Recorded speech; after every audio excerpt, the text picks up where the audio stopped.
On se dit, est-ce qu'il n'y a pas des moyens de limiter l'impact et les dégâts de ces maladies par des pratiques culturales simples, celles qu'on utilise, entretien du sol, fertilisation, porte-greffe, mode de conduite.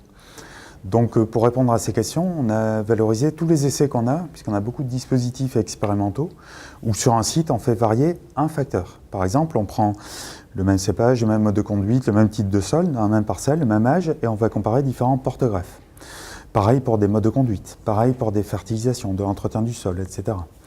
Et en consolidant ces différents essais, puisqu'il est bien évident qu'un seul ne peut pas répondre à tout, et ça serait risqué de conclure définitivement sur un seul essai, mais en consolidant nos différents essais, on arrive à dégager des tendances qui sont intéressantes. Parmi les pratiques culturales, celle qui marche bien et qui a des effets assez nets et spectaculaires sur les maladies du bois, c'est tout ce qui est mode de conduite, mode de taille. Et donc actuellement, on redécouvre ces principes de taille, et effectivement, dans nos essais mode de conduite, on s'aperçoit que la façon de tailler va conditionner l'expression des maladies du bois et la mortalité des pieds et leur production.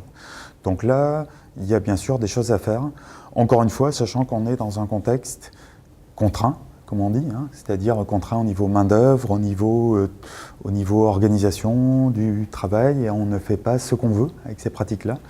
Mais il y a des choses qui permettent d'améliorer un petit peu l'état des vignes. Et je dis bien un petit peu, il ne faut pas rêver non plus, il ne faut pas en attendre des résultats mirobolants. On travaille aussi sur des solutions un petit peu plus novatrices.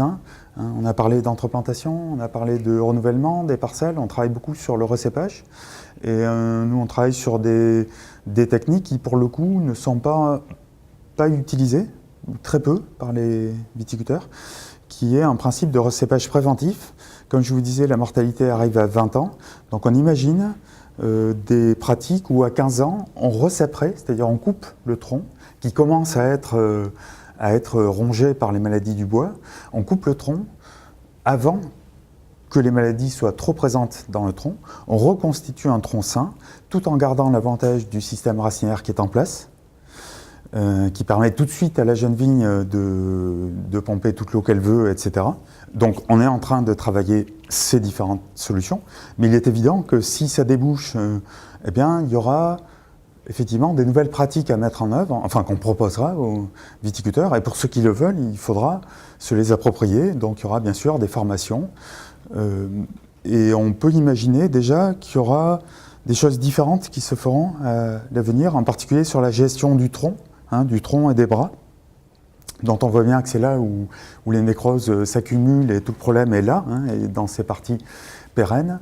Donc il y aura vraisemblablement des itinéraires un peu en rupture, comme on dit aujourd'hui, c'est-à-dire qui seront assez différents de ce qu'on fait aujourd'hui. Par exemple, on expérimente des modes de conduite où on établit les vignes à 2 troncs, au lieu de faire ce qu'on fait toujours sans trop se poser la question de pourquoi on le fait, monter un tronc au fil et puis après tailler toute la vie de la vigne sur ce même tronc. Ben là, on établit à 2 troncs dans l'idée de régénérer et de faire une rotation et de ne jamais avoir des troncs trop vieux.